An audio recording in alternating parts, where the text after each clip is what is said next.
વરસાદના વિરામ બાદ સુરત મહાનગરપાલિકા દ્વારા શહેરમાં વરસાદથી ક્ષતિગ્રસ્ત રસ્તાઓની મરામત કામગીરી પ્રગતિ હેઠળ છે.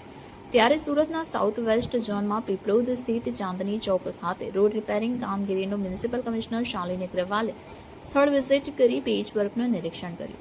મ્યુનિસિપલ કમિશનરશ્રીએ જણાવ્યું કે શહેરમાં વરસાદના વિરામ બાદ છેલ્લા 10 દિવસથી શહેરના તમામ ઝોનમાં technical team, man power machinery સહિતની ટીમો રાત દિવસ રોડ રસ્તાઓના મરામત કાર્યમાં જોતરાય છે. સુરત શહેરના કુલ 4503 કિલોમીટર રોડ પૈકી 25.86 કિલોમીટરના રોડનું રિપેરિંગ કામ હાથ ધરાયું છે, જેમાં શહેરના મુખ્ય રસ્તાઓનું 98% મરામત કામગીરી પૂર્ણ થઈ છે. આ સાથે દરરોજ હોટ મિક્સ પ્લાન્ટ પણ કાર્યરત કરી 500 થી 600 મેટ્રિક ટન મટીરીયલ્સ વિવિધ ઝોનમાં રોડ રિપેરિંગ અને મેન્ટેનન્સ માટે પહોંચાડવામાં આવી રહ્યું છે.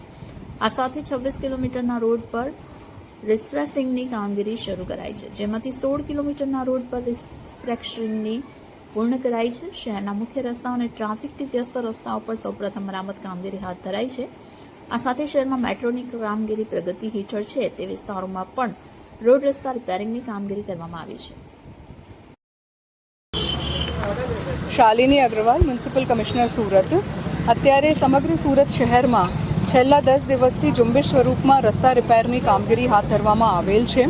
જે પણ મુખ્ય રસ્તાઓ છે અને ટ્રાફિક માટેના અગત્યના રસ્તાઓ છે ત્યાં ઝુંબેશ સ્વરૂપમાં દિવસ રાત બધા જ ઝોન્સમાં કોર્પોરેશનની ટીમ કામ કરી રહી છે.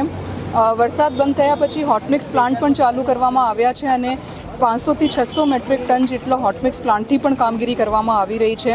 દિવસ રાત શેડ્યુલ બનાવીને મેનપાવર, મશીનરી, મટીરિયલ્સ તમામ પૂરતા પ્રમાણમાં પૂરા પાડવામાં આવી રહ્યા છે.